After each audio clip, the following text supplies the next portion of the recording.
Dis-moi, tu n'as pas honte, après 20 ans, tu ne parles toujours pas l'hébreu? Elle dit, oui, j'ai honte, mais c'est plus facile d'avoir honte que d'apprendre. Alors, cela dit, donc, je ne voudrais pas être mal compris. Je ne néglige pas le fait qu'il y a un certain intérêt à donner des enseignements de la Torah dans d'autres langues et de traduire la Torah dans d'autres langues. Il y a un mashal, une parabole qui est donnée par l'Admour Azeken, qui compare donc la langue, le Shon HaKodesh, l'ivrite, et les autres langues. Alors d'une part, la Shon HaKodesh serait comme une even, une pierre. Pourquoi la langue sacrée, la Shon HaKodesh serait-elle comme une pierre? Parce que tout simplement la pierre est une création directe de Kadosh Baruch Hu. C'est une création pure. C'est comme si c'était depuis le début.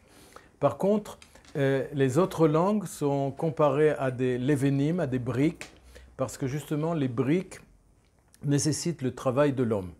Et par conséquent, il y a un certain avantage, bien sûr. Hein, c'est toujours le débat, qu'est-ce qui vaut mieux, quelque chose qui vient d'en haut ou quelque chose qui est le travail d'en bas. Donc il y a des avantages ça et là, mais c'est sûr que donc les BRICS représentent ces langues étrangères qui ont demandé le travail de l'homme. Qu'est-ce qui s'est passé a priori?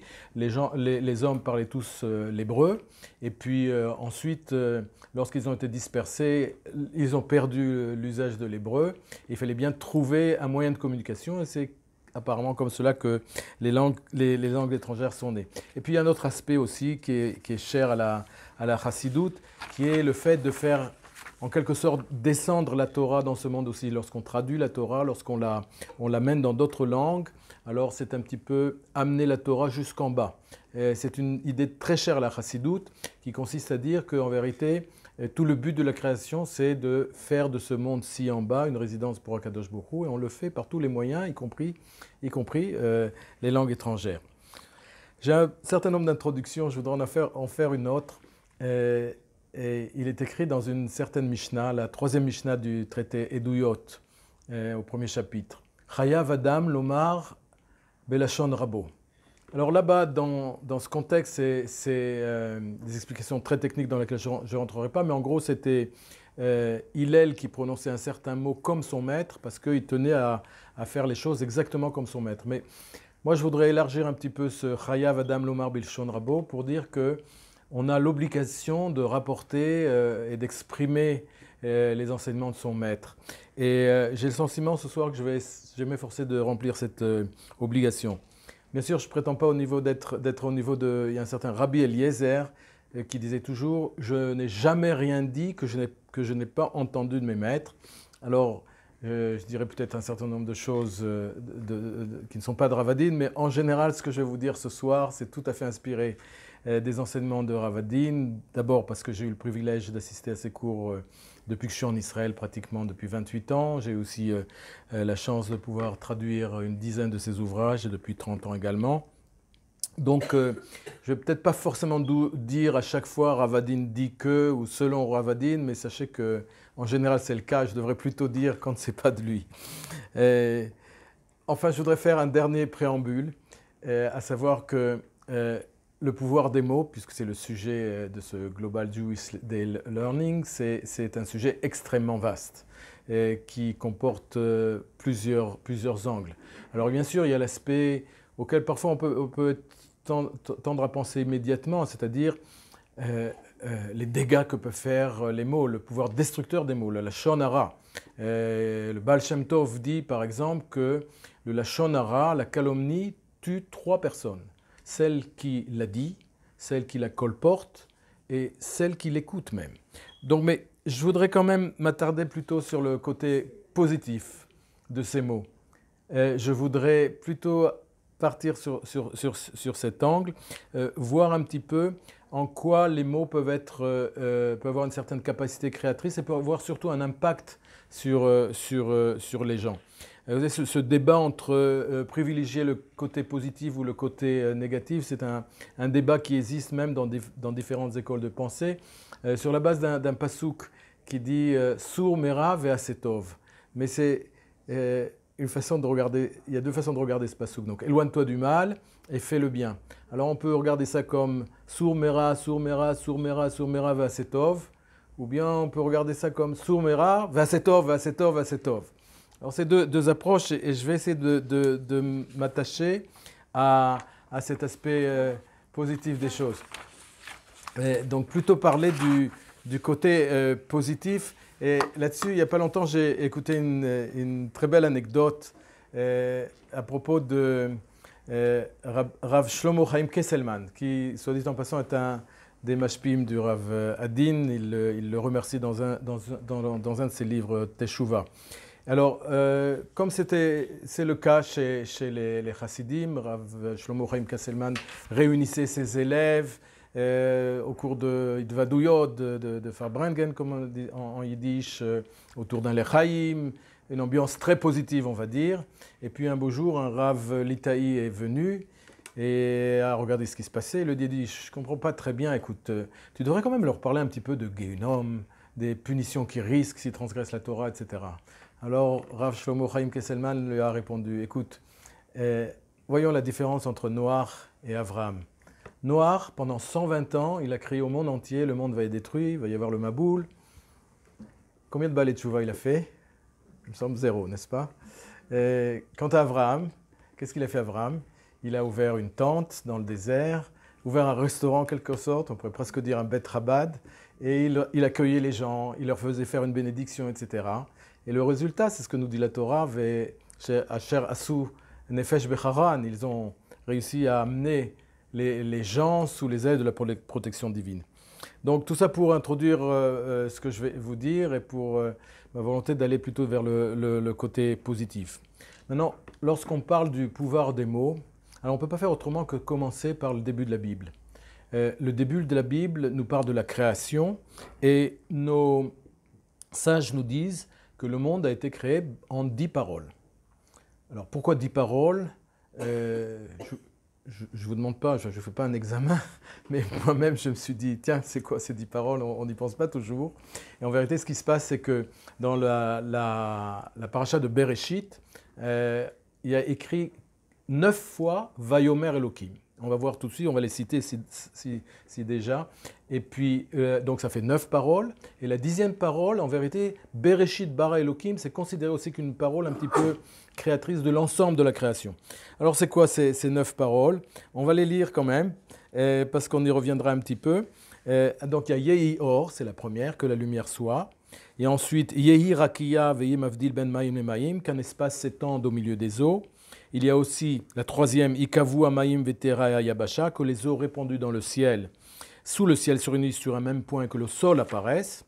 Ensuite, la 4e parole, alors chaque fois c'est des jours, il y a parfois des paroles qui ont été dites, il y a 2 paroles qui ont été dites le même jour, mais Tatche Ares, que la terre produise des végétaux. Il y a enfin le 4e jour, donc Yehi Moorot Barakia Hashamaim, que les corps lumineux, les astres, le soleil et la lune. Il y a aussi Yishretsu Amaim, donc que les eaux fourmillent d'une multitude animée, vivantes, des oiseaux au travers des cieux.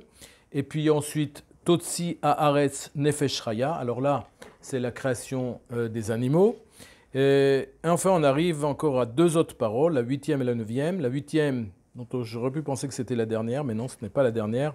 Naase Adam Betsalmenu, c'est ce qui signifie que Dieu décide de faire l'homme à son image, à sa ressemblance, afin qu'il domine sur toute la création.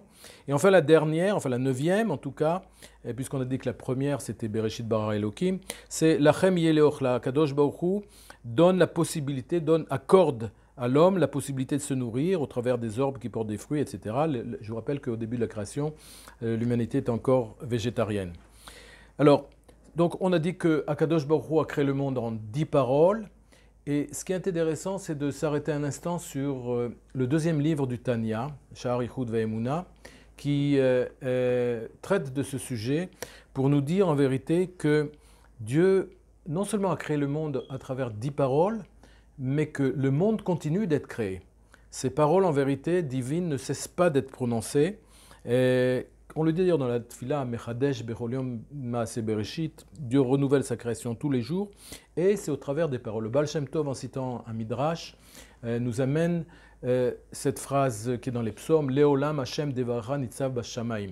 Intéressant d'ailleurs de savoir que dans le rite séfarade, le jour de Rosh Hashanah, on dit Leolam Hashem Devarecha Nisav Hashamim 12 fois. Je pensais qu'il y a probablement un rapport 12 fois pour les 12 mois. Alors qu'est-ce que ça vient nous rappeler ici? Ça vient nous rappeler que lorsque par exemple Hashem a dit Yehi Rakia, comme on a vu une des 10 paroles, alors ces lettres-là continuent à être dans le firmament en quelque sorte et d'agir sur la création du firmament en permanence. Alors c'est différent bien sûr de la parole d'un être humain qui, comme on dit en français, les paroles s'envolent et ne restent pas. Donc les 10 périodes de la création, elles sont éternelles et elles continuent de créer en permanence et à tout instant l'existence physique. Si par malheur Akadosh Baruch Hu devait arrêter de parler, alors l'existence redeviendrait au néant. Il y a un mashal qu'on donne pour expliquer un tel phénomène lorsque on allume l'électricité, la lumière, donc on actionne un interrupteur, et puis là ça actionne un courant alternatif qui dans les deux sens continue à fournir la lumière en permanence. Alors ce qu'on dit pour les 10 paroles, il faut savoir que c'est aussi vrai pour le don de la Torah. C'est-à-dire que les 10 paroles de la Torah, en fait on a l'habitude de dire les 10 commandements, mais c'est effectivement les 10 paroles, Aseret Adiborot, elles sont prononcées par Dieu la première fois sur le mont Sinaï, mais elles continuent d'être prononcées. Le problème c'est que on ne les entend pas forcément. Et dans cet ordre d'idées, on dit que chaque jour, une bat kol sort du mont Sinaï, Yotzed Me'achorev, et encourage en quelque sorte les Bnei Israël à faire tchouva, à revenir. Alors, qui est-ce qui entend cette bat kol? Je ne pense pas qu'on l'entende aussi facilement, mais pourtant, nos sages nous disent que lorsque quelqu'un a une envie de faire tchouva, c'est probablement parce que sa neshama entend cette bat kol. Donc pour revenir à cette idée, à savoir que Dieu parle, en fait Dieu parle de deux manières, on vient de le voir, il parle au travers de la création, donc de la création permanente, et au travers de la Torah. C'est un petit peu comme la manière de faire passer des sons. On va prendre encore un exemple physique. Ce que je dis ici, ça se trouve beaucoup dans le Biur Tanya, le commentaire du Tanya de Rav Steinsaltz. On a deux possibilités de faire passer un son. Il fut un temps où on avait des bandes magnétiques. Donc c'est une première façon de faire passer le son. Et aujourd'hui, bien sûr, tout est digital. On a des fichiers MP3 et avec ça, on fait passer la musique ou le son. Alors c'est sûr que c'est difficile de comprendre cette idée, à savoir que tout ce qu'il y a dans ce monde, finalement, ce n'est que la parole de Dieu.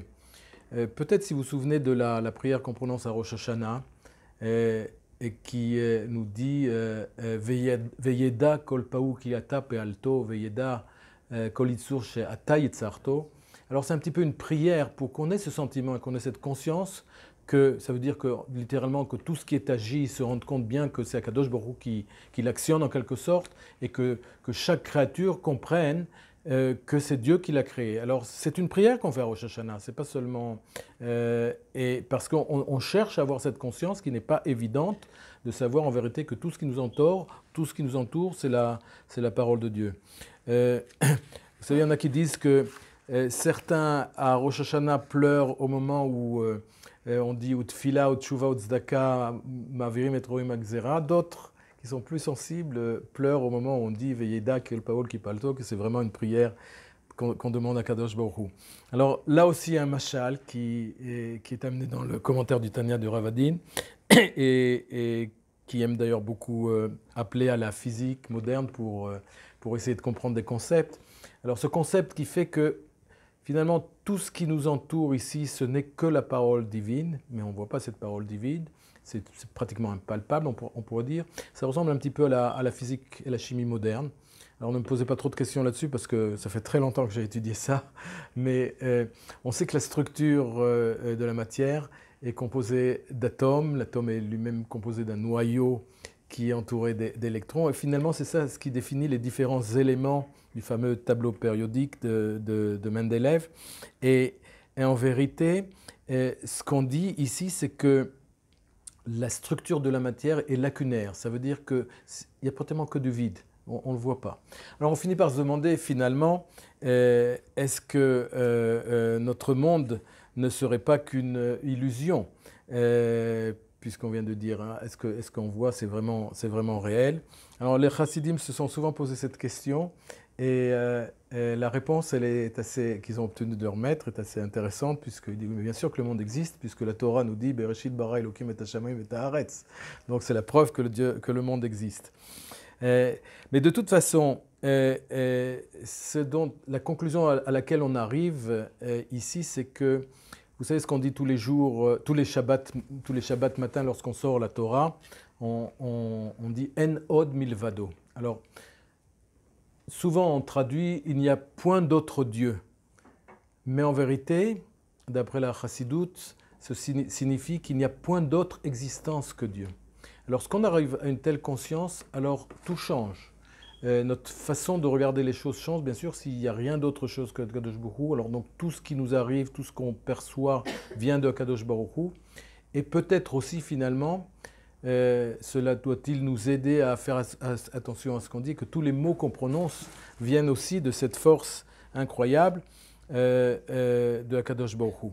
Alors, on arrive maintenant à la deuxième partie, les mots des hommes, finalement. Alors, on vient parler de la parole créatrice de Akadosh Baruch Hu. Est-ce qu'on va pouvoir comparer la parole humaine à la parole de Akadosh Baruch Hu? Alors, premièrement, on a une injonction, en quelque sorte, d'imiter Dieu. Alors, dans certaines religions, on parle du terme latin « imitatio Dei ». Mais il faut savoir que c'est un concept qui vient également du judaïsme. Vous savez, lorsqu'on dit le chant de la mer Rouge, Az Yashir Moshe, alors on dit à un moment donné « Ze Eli ve'anveu ». Alors, Zéli Venveu, c'est souvent traduit par c'est mon Dieu et je l'embellirai. C'est d'ailleurs de là qu'on apprend le concept de Hidur Mitzvah. Si je dois acheter un étrog, alors je dois acheter le plus bel étrog possible. Mais si on regarde les lettres, et c'est ça que certains sages ont déduit, Ve'an Vehu, on retrouve un petit peu les lettres de Ani Vehu. Et c'est donc de ce passage qu'on apprend cette recommandation, cette obligation d'imiter Dieu, comme on dit, de même qu'il est Rachum et Chanoun, toi aussi sois Rachum et Chanoun, sois aussi clément et miséricordieux. Et ce qui m'amène à dire ici, c'est que effectivement le fait que Dieu ait créé le monde avec la parole et que finalement l'homme a été créé à son image, alors l'homme parle. Et on parle en hébreu de 4 catégories. On parle du règne du domem, du tsoméar, du chai ou du médaber. On parle donc du minéral, du végétal, de l'animal et du médaber, de l'homme. L'homme se distingue de toutes les autres créatures parce qu'il parle, à tel point qu'on pourrait parler non pas d'homo sapiens, mais d'homo garulus. C'est un terme qui se trouve dans un des livres du Rav Steinsaltz, ce mot simple. Garulus qui bavasse, qui bavarde.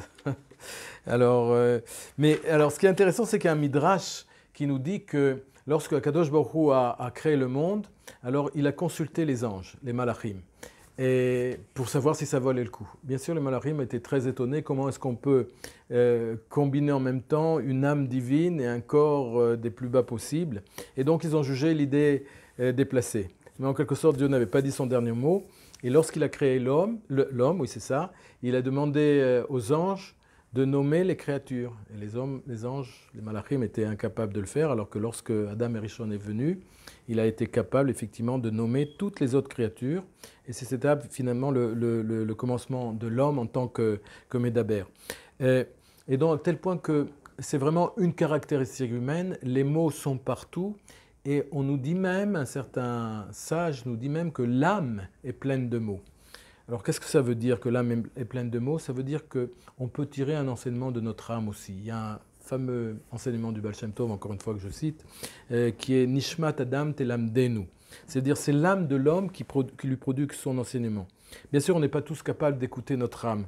Et pourtant, si on pouvait, alors on apprendrait beaucoup de choses de ce que nous dit notre âme, et en particulier de ce caractère sublime de connexion envers Akadosh Baruch Hu. Mais si on regarde d'ailleurs dans la création, toujours dans la parashat Bereshit, lorsqu'on parle de la création de l'homme, alors il est écrit « Vayitzar Hashem Elokim et Adam, Afar min Adama », donc Dieu a créé l'homme à partir de la poussière. « Vayipar Be'apav Nishmat Chaim », il a insufflé dans ses narines un souffle de vie. Et le texte ajoute « Vayi Adam le Nefesh Chaya », l'homme est devenu un être vivant. Mais lorsqu'on regarde le Targum Onkelos, alors on voit là-bas qui est donc la traduction en araméen de la Bible, il traduit de la manière suivante. Ruach memalela, ce qui veut dire en tout être que Nefesh Raya, que l'homme est un être vivant, ça signifie qu'il est une âme parlante en quelque sorte. Et donc de là le fait que l'âme nous parle et que si on pouvait entendre les mots de l'âme, M-O-T-S, pas M-A-U-X, eh bien... C'est toujours mot et mot. Oui, c'est ça. Et donc, si on pouvait l'entendre, alors on agirait peut-être autrement. En tout cas, on ferait ce qu'il faudrait.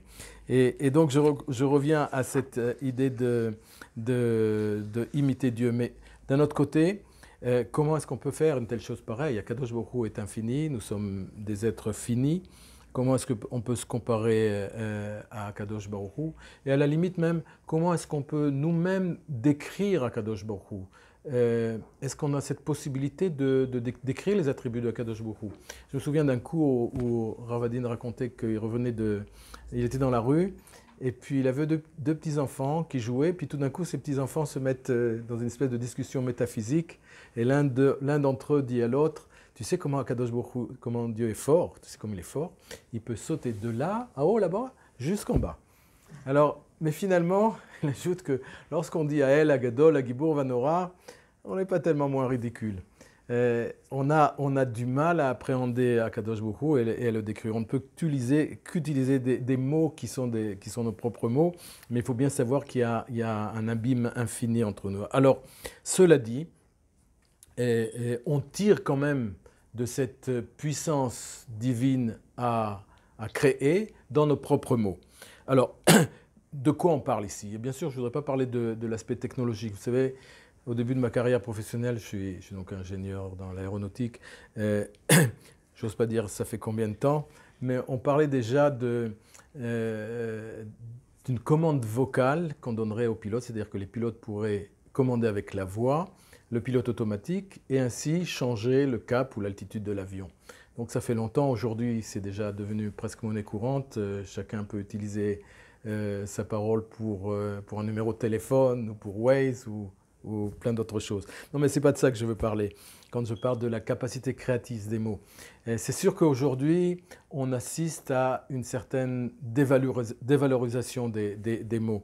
Et donc partant, cela diminue ce qui est l'essence de la culture humaine, puisqu'on vient de voir, la culture humaine, c'est cette possibilité de parler et de donner un sens actif aux mots.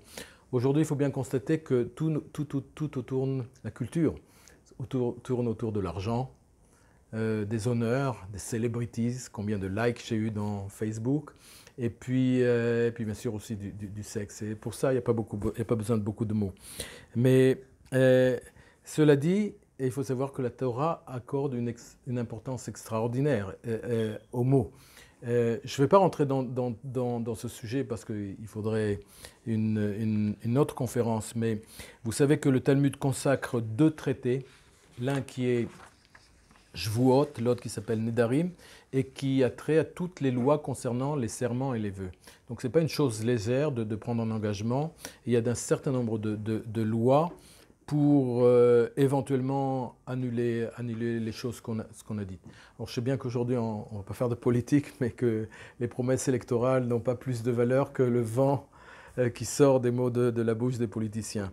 Ceci dit, alors je reviens à mon sujet, je tiens absolument à parler des mots qui peuvent être dotés d'une grande force. Et donc ces mots-là qui peuvent créer, oui je dis bien créer, avoir un impact sur notre vie.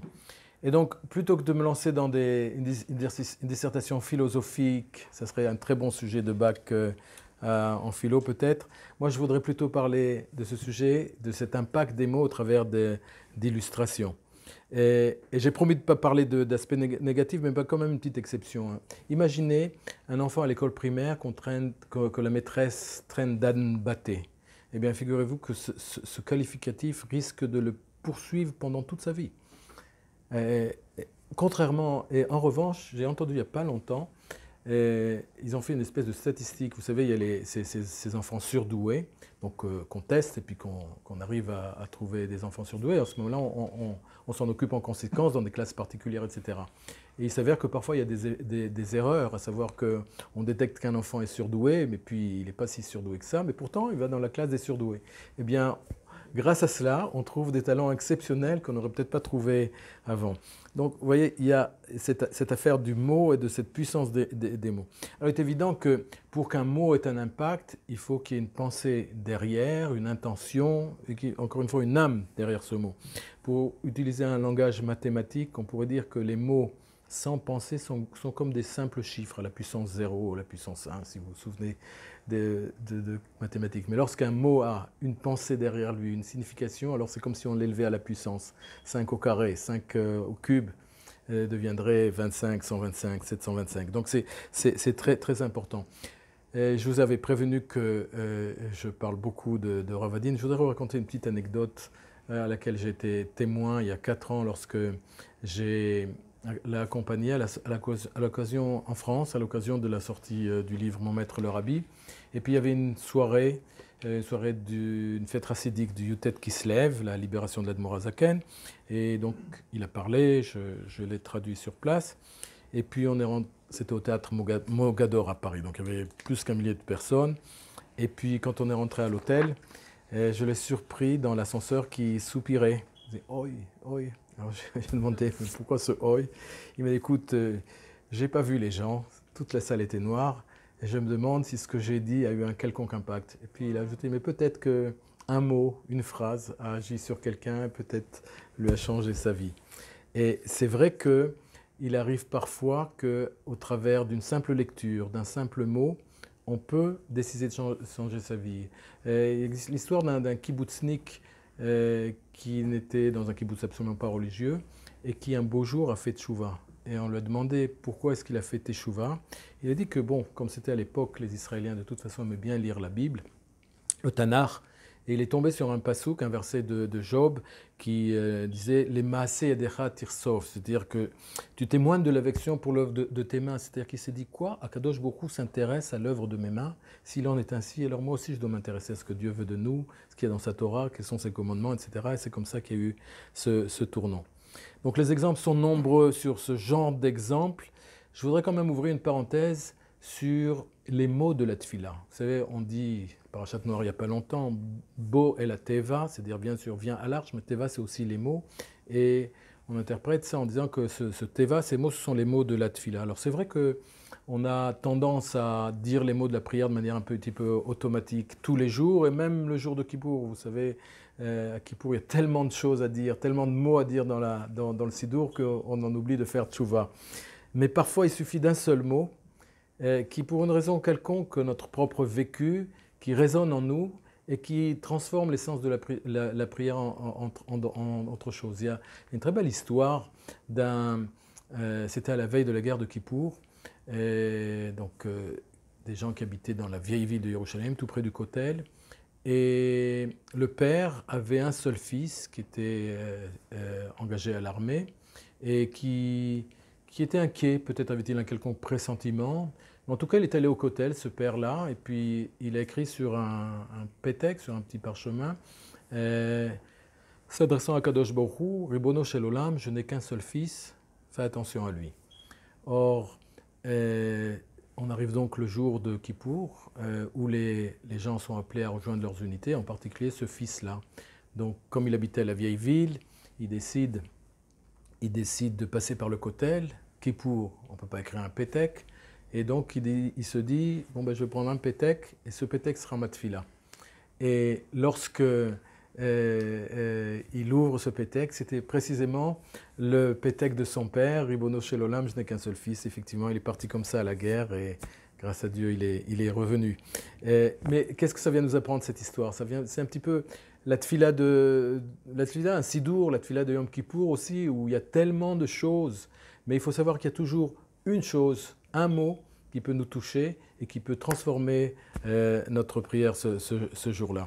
Je voudrais ici peut-être m'arrêter sur un passage d'un des très beaux textes sur la Tfila que Rav Adin a écrit et qui part d'une constatation à propos d'une Tfila qu'on dit le Shabbat, Nishmat Kol Chai. Et puis dans ce Nishmat Kol Chai, il y a quelque chose a priori qui peut nous paraître bizarre. On nous dit par exemple, Veilu finu male shira kayam ul sholenu rina kamon ragla vesiftotenu. Ça veut dire que si notre bouche était pleine comme les eaux de la mer, comme les eaux des océans, etc., etc. Si ce que vient de dire ce premier passage de Nishmat Kol Chai, c'est de dire qu'on a beau avoir des tas de choses, des tas de mots à dire, ça ne suffira jamais à décrire le louange de Akadosh Baruch Hu pour tous les nissim qu'il a fait. Et puis juste après, si on le remarque, alors le texte continue pour nous dire, eh bien, Alken evarim shepilakta banu veruach unshama shenafarta beapenu velashon asher samta befinu hen hem yodu veivarechu vishabechu iferu shurechu. Alors on nous dit ensuite que finalement ce sont nos propres organes, nos membres qui vont dire la louange d'Akadosh Baruch Hu. Alors il semble qu'il y ait une contradiction ici. Au début on a dit on ne peut pas, notre bouche ne pourra jamais servir. Et puis après, on nous dit, ben non, notre bouche va donner les louanges de Akadosh Baruch Hu. Alors, qu'est-ce qui se passe ici? C'est justement la différence entre une tfila qui est répétée de manière monotone et une tfila qui se dit toute seule en quelque sorte. Comme si la tfila se faisait toute seule et automatiquement notre bouche, nos organes se mettaient entièrement au service de la tfila. Et donc c'est ce passage qui est dans ce texte-là et qui compare ça un petit peu à ce qu'on dit à propos de David Ameller. David Ameller, la harpe de David jouait toute seule à minuit. Et dans le Talmud Yerushalmi, on donne une image, Ve'aya kenagen amenagen, vati alav yad Hashem. C'est-à-dire que alors que le musicien jouait de son instrument, l'esprit de Dieu s'empara du prophète. Et en vérité, ce que nous dit le commentaire ici de Rav Adin, c'est qu'il ne faudrait pas parler de l'instrument de musique en vérité. On parle en vérité du musicien qui se confond entièrement avec l'instrument de musique. Et c'est ça la prière dans son niveau le plus élevé, à savoir qu'on est complètement confondu avec la prière, à tel point que la prière se prie toute seule. C'est évident que ce n'est pas un niveau qui est accessible à chacun, hein, mais au moins on devrait vouloir y aspirer. Et pour le moins, vouloir y aspirer. Et je vais me permettre de passer peut-être à deux exemples un petit peu plus personnels, mais bon, quand je raconte des histoires personnelles, c'est pas pour parler de moi-même, mais avec le secret espoir que peut-être que cela fera écho chez certains d'entre vous. Et je voudrais raconter finalement comment est-ce que j'ai commencé à traduire les ouvrages de Rav Shenzal. C'était il y a une trentaine d'années où nous étions à Toulouse à l'époque et il était venu pour faire une conférence sur la mystique de Maïmonide. Et puis je lui avais demandé innocemment à cette époque s'il comptait commenter et traduire le Zohar de la manière dont il l'a fait pour le Talmud. Il m'avait répondu qu'il lui faudrait au moins encore 120 ans, mais il m'avait conseillé un livre qui venait de paraître en anglais, qui s'appelait The 13 Petaled Rose, et qui était donc, qui venait de paraître, qui était un livre sur des concepts de Kabbale, de Chassidut, etc. Donc, quelques mois après, j'étais aux États-Unis, j'ai retrouvé ce livre. Il n'était pas encore en hébreu d'ailleurs, il est paru en hébreu il n'y a pas si longtemps. Et donc, je me suis procuré le livre, et là aussi, la première phrase a fait tilt chez moi. Et je vais vous la lire. Le monde physique dans lequel nous vivons, l'univers que nous observons objectivement autour de nous, tout cela n'est qu'une faible partie d'un système de monde si vaste que l'esprit humain ne saurait le concevoir. J'ai été véritablement happé par cette phrase. Et puis quand j'ai fini de lire le livre, je me suis dit non, je ne vais pas ranger ce livre dans la bibliothèque, je vais rester avec ce livre. Et c'est comme ça que j'ai commencé à traduire. Et donc c'est juste pour dire qu'il y a parfois, lorsqu'on lit un livre, il suffit peut-être d'une seule phrase et qui vous transforme et qui vous aide. Et je voudrais peut-être raconter encore une histoire encore plus personnelle. Vous savez, je suis né en France, dans une petite ville à La Flèche. Nous étions la seule famille juive. J'ai eu bien sûr toujours conscience de mon judaïsme. Mes parents nous ont donné une éducation minimale juive, mais nous n'avions pas les moyens, j'allais qu'une seule fois par an à Kippour. J'étais donc dans un lycée, un lycée militaire, puisque mon père était militaire, prytanée militaire de la Flèche, et de manière assez curieuse, le curé m'a invité, j'avais 13 ou 14 ans, à faire un exposé sur le judaïsme. Et donc j'ai accepté bien sûr, et je me suis préparé. J'ai été assez agressif au départ, il faut dire que j'ai cité dans la paracha de Ré, on parle du faux prophète. Certains disent que s'il y a une allusion, c'est bien là-bas. Et puis après, j'ai fait un exposé tout à fait théorique sur la cacheroute, le Shabbat, etc., etc. Et puis donc après, il y avait un petit débat. Et puis il y a un camarade dont je n'ai jamais oublié le nom, il s'appelle Jean-Paul Robert, qui me dit écoute, qu'est-ce que tu nous racontes là à propos de la cacheroute, le Shabbat, ça existe encore? Toi, tu fais quoi tout ça? Alors, c'est sûr que dans le livre sur la Teshuvah, Ravadin dit que on n'a pas toujours conscience du moment où les choses tournent chez nous. Et quel est l'instant d'un tel virage, dit-il? La réponse n'est pas toujours aisée. Cependant, le recul du temps, le regard jeté en arrière sur notre existence nous font découvrir avec surprise la valeur réelle de certains de nos tournants. Donc, je pense que, a posteriori, que cette question a été pour moi un de ces premiers appels, un de ces premiers virages qui m'ont conduit vers une pratique du judaïsme un peu plus rigoureuse. Ce qui était intéressant, c'est que j'ai toujours cherché à rencontrer ce Jean-Paul Robert. Alors, je vous invite à faire Jean-Paul Robert sur Google, vous allez en trouver des milliers. Bon, mais finalement, on a réussi quelque part et j'ai donc pu le rencontrer 45 ans après, bien évidemment dans un restaurant cachère. Et ce qui est assez curieux, c'est qu'il se rappelait très bien de mon exposé, mais il ne se rappelait pas de m'avoir posé la question. Des fois que je me suis demandé, est-ce que c'est pas un malard qui est venu lui mettre ça dans sa bouche. En tout cas, permettez-moi de vous lire ce qu'il m'a écrit après cette rencontre. Il écrit très bien et il me dit « J'ai bien perçu ton émotion et c'est ton mot que je lis ce matin. » Effectivement, je lui avais offert un livre que j'ai traduit mots simples et je lui avais écrit en signe de reconnaissance 45 ans après pour ta question, etc. Et donc il dit, comme tu le disais, la mémoire est sélective, ça veut dire qu'il ne se souvenait pas vraiment, mais cette question que alors il écrit comme ça, cette question que j'ai soulevée ce jour lointain, je l'avais oubliée de mon côté, alors qu'elle t'aura poursuivi et moi avec qui te l'avais posée. Il semble que ta vie entière soit une réponse et je mesure que tu aurais voulu, si elle avait pour moi l'importance qu'elle a pour toi, la répondre là où elle était interrompue, voici longtemps, l'espace de la construction d'une vie. Donc voilà encore ce que peut faire une petite question, un petit mot qui peut effectivement avoir un impact sur la vie. Donc on en revient à cette idée que les mots peuvent avoir un impact. Alors on a beaucoup parlé des mots qui peuvent avoir un impact, mais qu'en est-il du silence? Est-ce que le silence peut aussi avoir un impact? Et je voudrais ici mentionner une histoire que j'ai entendue de sa bouche en vérité. Il y avait dans un certain événement d'un chanteur assez connu en Israël, Kobi Oz. Et il raconte la chose suivante. Il a grandi, comme beaucoup d'Israéliens, une enfance pas très religieuse, disons, bien que sa famille était traditionnaliste. Et le jour de sa bar mitzvah, donc il s'en va à la synagogue avec son grand-père. Et son grand-père lui dit « Dis-moi, tu vas lire la Haftara aujourd'hui ?» Tu parles qu'il n'était pas du tout prêt, il n'avait pas du tout préparé la Haftara, etc. Il lui dit non. Et le grand-père s'est tu. Il n'a absolument rien dit. Et Kobi Oz raconte que le silence de son grand-père l'a poursuivi jusqu'à l'âge de 40 ans, où il a décidé d'apprendre la Haftara de sa bar mitzvah et de la lire à la synagogue. Donc vous voyez que le silence peut avoir aussi des effets parfois.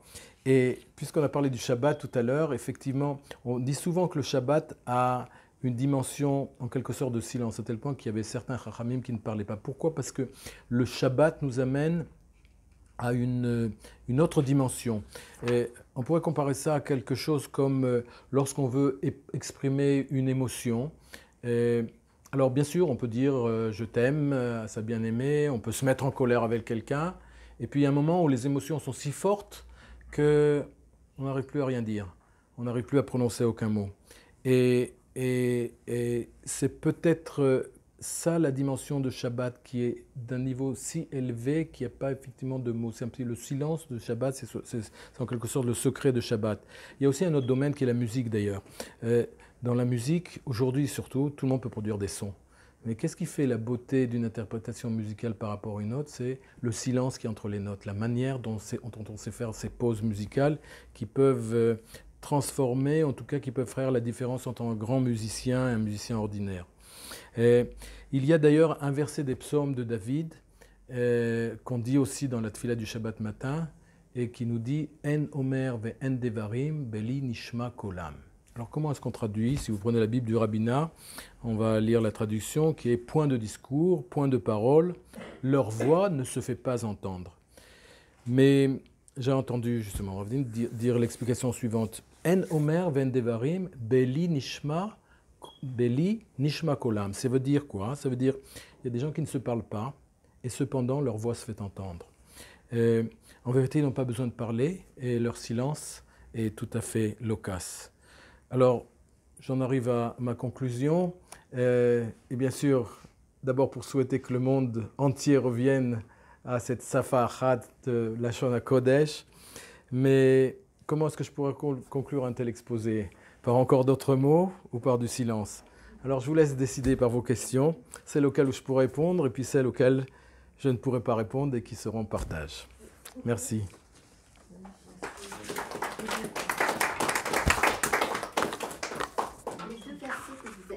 Les deux versets que vous avez cités au début, qu'on dit à Kippour, vous pouvez les traduire? Vous parlez... Ah oui, oui. Alors, c'est ces deux versets dont j'ai dit que c'est un petit peu une prière pour avoir cette conscience de la présence divine et du fait que... Alors, c'est Veyeda Kol Paoul qui a tapé alto. Ça, j'ai un peu de mal à traduire parce que littéralement, ça veut dire que tout ce qui est agi, Paoul, c'est Poel, donc tout ce qui se meut, on va dire, tout ce qui est... et le résultat de l'actionnement de Dieu, donc, en quelque sorte. Et puis le deuxième pasouk, c'est Yavin Kol Yitzur Sheata Yitzarto, que chaque créature comprenne que c'est toi, Dieu, qui l'a créé. Donc je le dis dans le contexte de cette nécessité d'essayer d'avoir cette conscience de la parole de Dieu toujours présente, de cette présence divine toujours présente. Yes.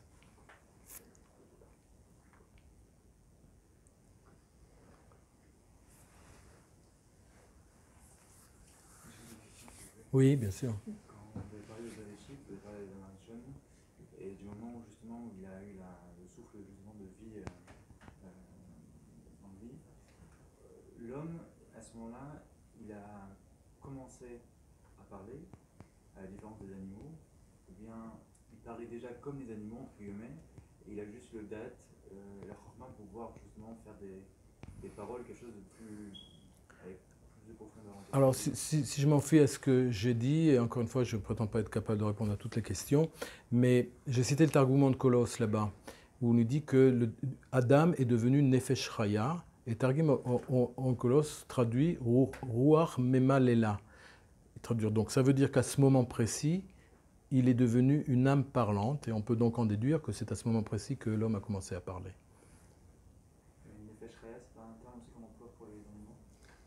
Oui, mais dans le cas... il faudrait vérifier si on traduit de la même façon, je ne crois pas. Mais dans le cas précis de l'homme, alors si on regarde le Targumon de Kolos, il parle de Ruach Memalela, et par conséquent, il s'agit de l'homme. Mais c'est vrai que ce n'est pas la traduction ordinaire, c'est sûr que on comprend en général qu'il y a une vie. Mais en fait, entre parenthèses aussi, on comprend le fait que Kadosh Baruch Hu un souffle de vie, on parle de la Neshama en vérité. La Neshama qui vient de... Et c'est de là qu'on dit, surtout dans la Chassidoute, que la Neshama est une parcelle véritable de Dieu. En fait, c'est Chelek Elokam Emal Mamash, ça vient de là. Est-ce que les mots de la Tefila donneraient lieu à l'Ashkarat Pratit? Parce que dans l'Ashkarat Pratit, c'est quand même la question de la coïncidence qui peut aussi découler sur du mimétisme. Cela dit, j'arrive pas très bien à comprendre votre question, peut-être. Le rapport entre les mots de la Tefila et la Ashgacha Pratit? Parce que quand vous donnez l'exemple, par exemple, de la Tefila et des résonances qu'on peut trouver dans les mots de la Tefila, je veux dire, très souvent, quand on vit une coïncidence avec une situation, on dit Ashgacha Pratit. Oui. Ça veut dire que ça devait avoir lieu. Oui. Puisque c'est comme si on trouvait, je veux dire, la bonne page. Mhm. Un peu comme, Oui, je vois ce que vous voulez dire. Effectivement, cet Ashgaha Pratit peut jouer le fait qu'on se trouve dans une certaine circonstance et que les mots de la tfila prennent une signification, un sens particulier. Alors ça fait un écho aux circonstances dans lesquelles on se trouve et qui sont effectivement par Ashgaha Pratit. Donc effectivement, bien souvent, on ouvre un livre de tfila et puis on trouve quelque chose qui est tout à fait rapport avec notre propre vécu ou les circonstances qu'on est en train de traverser, c'est sûr. Oui.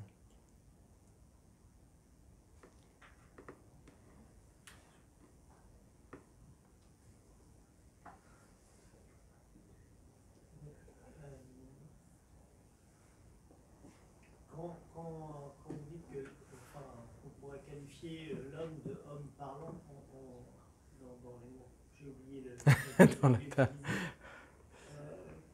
d'une certaine manière, on voit que Dieu utilise les mots pour créer le monde. Oui. Et finalement, la parole, c'est le propre de Dieu. Et qu'ensuite, cette parole est justement l'attribut principal de l'homme. Oui. D'une certaine manière, on a l'impression que, en faisant ce parallèle, on pourrait dire, je pense que c'est un petit peu exagéré, mais pourquoi pas, que finalement la parole de l'homme doit être en fait l'expression en fait, de la parole de Dieu. C'est vrai. Je pense que, d'abord, comme on l'a dit, le fait que l'homme ait été créé à l'image de Dieu, donc effectivement, il en tire un certain nombre de qualités. Alors, toute proportion gardée, comme je disais, l'homme n'est pas capable d'avoir une parole qui va créer en permanence, par exemple. Mais il a une parole. Et en quelque sorte, puisqu'on a dit que tout est dibour de Hachem, pourvu que l'homme y mette l'intention, il y mette son âme, alors effectivement, à un certain moment, la parole de l'homme peut se confondre avec la parole de Akadosh Baruch Hu et en tout cas s'y intégrer. Et ça nous demande bien sûr beaucoup d'efforts et beaucoup de qualité pour ça, mais ce que vous dites est tout à fait vrai, oui. Il y a l'année dernière, juste pendant l'épisode où Moïse frappe le rocher, Mm-hmm. ne lui parle pas. Mon rabbin m'a expliqué que d'une certaine manière, le fait de ne pas lui avoir parlé avait retiré un enseignement qui était immense et qu'on pouvait parler aux objets de la nature, oui. De la même manière que Yehoshua demanda à Dieu, demanda au soleil de s'arrêter, et bien là, Moïse aurait pu demander à une pierre qui est du domaine de la nature de produire de l'eau, ce qui est contre sa nature. Oui. Là-bas, dans cet épisode particulier, il y a beaucoup de commentaires qui sont donnés, mais en particulier, c'est le fait qu'Akadosh Baruch Hu a demandé à Moshe de parler, d'Aber et la Sela, mais il ne l'a pas fait. Alors, il ne l'a pas fait pour des raisons qui sont expliquées de manière différente. D'ailleurs, c'est très, très bizarre si vous remarquez le dernier Rashi de la Torah. Pardon, non. Ça n'a rien à voir. Je reviens sur mes propos. Je reviens sur cette explication de d'Aber et la Sela. Il aurait dû parler et Moshe a refusé de le faire. Pourquoi ? Parce qu'il a eu peur qu'une accusation soit portée comme Israël, à savoir qu'un rocher écouterait la parole de Moshe alors que les Bnei Israël n'ont pas toujours écouté la parole de Moshe. Donc en quelque sorte, Moshe s'est sacrifié pour les Bnei Israël. Donc c'est ça l'interprétation de cet enseignement dont vous parlez, effectivement. Mais Moshe a préféré pour le bien des Bnei Israël, prendre ce risque qui finalement lui a causé de ne pas rentrer en Eretz Israël. D'une certaine manière, le commandement de Dieu, c'était de dire que la parole de l'homme pouvait avoir des conséquences. Tout à fait, oui. Grandes, mais en tout cas de la même nature que oui, et ça venait en fait du pouvoir que Kadosh Baruch Hu lui donne. Vous savez, il y a aussi, chez les prophètes ou chez Moshe Rabbeinu, lorsqu'on dit que Shrina Medaberet Betor Grono, ça veut dire que sa parole se confond complètement avec celle de Kadosh Baruch Hu, chez les prophètes aussi. Votre titre, le pouvoir des mots, est-ce qu'on ne pourrait pas dire que ce serait peu le portrait de l'Inouï? C'est plutôt le thème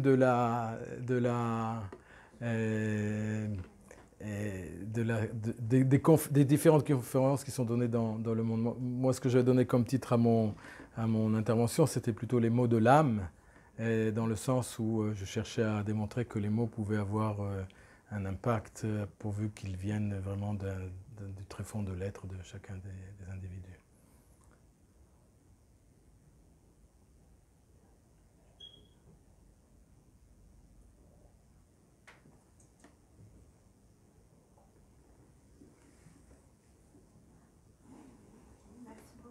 Merci à vous. Merci de m'avoir permis de préparer ce sujet qui était passionnant.